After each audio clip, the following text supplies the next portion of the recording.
The man placed himself upon the bowstring, drawing back with relentless force. In the next moment, he shaped his hand like a bow and arrow, yet this seemingly simple motion, when released, transformed the sun god Apollo into the sharpest arrow in existence. At this moment he would become the spear himself, seeking to pierce humanity's strongest shield. The ninth battle of gods versus men would be decided by this strike. Why would one of the 13 supreme gods fight so desperately? Because just moments before, Apollo had fired the strongest arrow from his sun god bow, but upon contact with his foe, it was reflected back by the shield, tearing a gaping hole in Apollo's chest. He collapsed, gravely wounded. This was the ultimate battle instinct of the Spartan king, forged through countless blood-soaked wars, allowing him to seize the chance to wound a god in return. Yet as one of the 13 supreme gods, Apollo could not fall so easily. He struggled to his feet. His tenacious vitality finally made Leonidas acknowledge him as a true opponent. But Leonidas himself, pierced by many arrows, was near his limit. Apollo too was unsteady from his own attack. He could not understand why this human fought with such desperation. Was it truly only for revenge? Leonidas answered, it had nothing to do with revenge. This was simply the moment he must fight.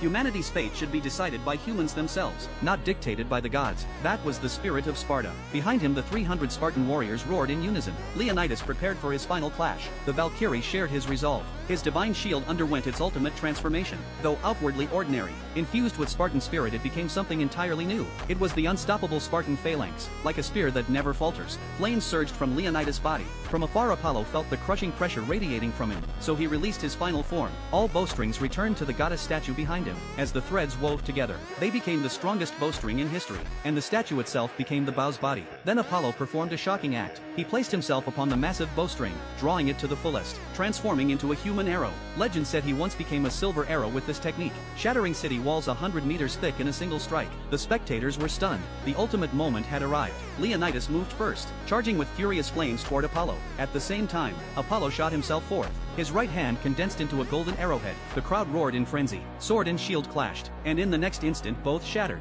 But Apollo's arrow-wrapped hand pierced through the shield. Blood burst forth. The shield crumbled into fragments. Yet it was not over. Leonidas seized Apollo's shoulder with his left hand, and with his right unleashed the greatest strength of his life, striking at Apollo. But without divine aid, it posed no threat. Apollo pulled free his arm. Blood gushed out. From that moment Leonidas was defeated. Yet his spirit of defending freedom and dignity earned the respect of all who watched. The sun god Apollo claimed victory in the ninth battle of gods and men. The score now stood at 4-5. Valkyrie Hill grew uneasy, for the next match could not be lost. But she did not know who to send forth, until suddenly, a voice rose behind her, volunteering for battle. It was the samurai of the late Edo period, renowned as the greatest human slayer in history.